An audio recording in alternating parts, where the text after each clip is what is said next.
Banyak orang menganggap kalau misalnya mereka keluar dari pekerjaan itu adalah sebuah freedom atau kebebasan. Tentunya pasti kalau misalnya kalian keluar tanpa ada persiapan, itu yang ada malah menjadi awal dari problematika kalian yang sangat-sangat besar. Karena apa? Hello guys, welcome in Bang Arjonong. Jadi kali ini gue mau sharing kalian kenapa gue bikin judul resign dari kantor adalah bunuh diri secara halus. Tentunya pasti banyak lah yang akan kesel lihat judulnya dulu.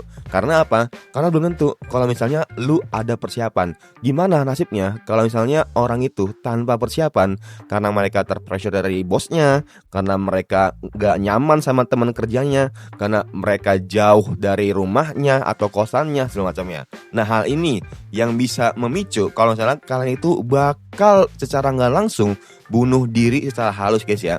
Karena tanpa ada persiapan, lu malah bingung gitu. Ketika lu resign, lu ngapa-ngapain tuh bingung. Kayak misalnya, oke lah mungkin seminggu awal lu masih tenang, masih benar-benar merasa freedom, kebebasan. Seakan-akan ketika lu pagi-pagi itu harus siap-siap kerja, berangkat kerja, tapi lu bisa tidur pagi segala macamnya. Nah baru setelah seminggu kemudian lu akan ngerasa kalau misalnya diri lu seakan-akan nggak berguna gitu. Dan kalau misalnya diri lu seakan-akan nggak berguna, ya udah, ini akan menimbulkan secara nggak langsung ke apa ya, kayak lu mikir kalau misalnya anjir cuy, gue hidup kayaknya nggak ngapa-ngapain dah, gue hidup kayaknya nggak bermanfaat sama sekali lah. Ya udah, akhirnya gue bunuh diri dah. Nah, bahkan ada guys ya, orang-orang yang dimana mereka terpikirkan seperti itu, walaupun secara penelitian itu nggak ada guys ya.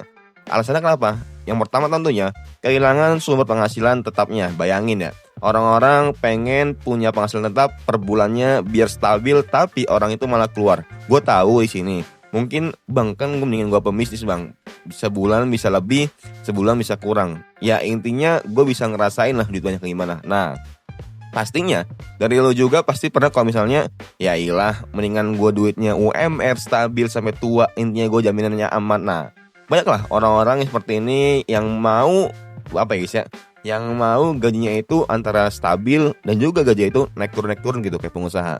Ya ini sih kembali lagi ke masing-masing kalian. Tapi kalau misalnya menurut gua mendingan jadi pengusaha guys ya, walaupun belajarnya itu butuh kegagalan berkali-kali ya cuy. Yang kedua tentunya persaingan pencari kerja zaman sekarang itu udah susah banget. Bayangin aja lu kalau misalnya lihat di job fair guys ya, banyak orang-orang yang mau masuk ke pekerjaan yang mereka mungkin mikir kalau misalnya ya iyalah bang, gaji seberapapun gue gas ah, intinya gue ada kerjaan. Nah, tapi lu dengan sadarnya lu keluar dari pekerjaan itu, oke lah, mungkin untuk menjaga mentality lu, menjaga health lu segala macamnya, biar apa?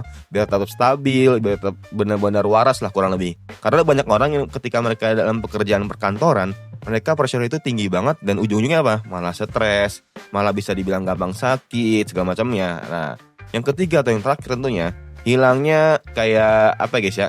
Kayak mungkin mental yang secara nggak pasti gitu. Karena apa? Karena kalau misalnya lu sadarin guys ya, ketika lu dalam pekerjaan, apalagi dunia perkantoran, pastinya mental lu itu kayak apa ya? Mungkin kalau misalnya dari bos itu pressure lah. Tapi kalau dari segi kehidupan, wah enak banget kan? Lu benar-benar nyaman, pemasukan setiap bulan ada, segala macamnya. Tapi kalau misalnya lu nggak ada pemasukan sama sekali setiap bulan, nah wah, mental lu secara harfiah atau secara batin lu itu benar-benar akan terpressure ya.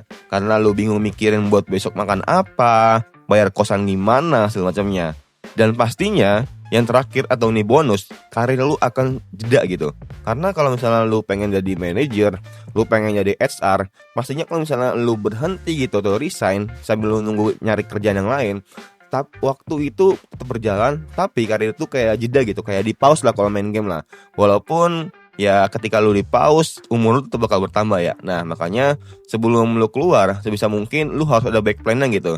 Kayak misalnya lu pengen resign minggu ini, nah tapi lu udah persiapan nih, seakan-akan biar lu nanti ketika lu resign minggu ini, hari Seninnya minggu depan lu udah kerja, jadi lu gak ada waktu libur gitu. Atau nggak mungkin ketika lu pengen rehat, coba cari yang sekiranya itu 2 minggu lagi lu udah bisa kerja. Nah inilah pentingnya back planning buat kalian. Semoga apa? Semoga ini bisa bermanfaat buat kalian. Semoga bermanfaat and see you next time. Bye.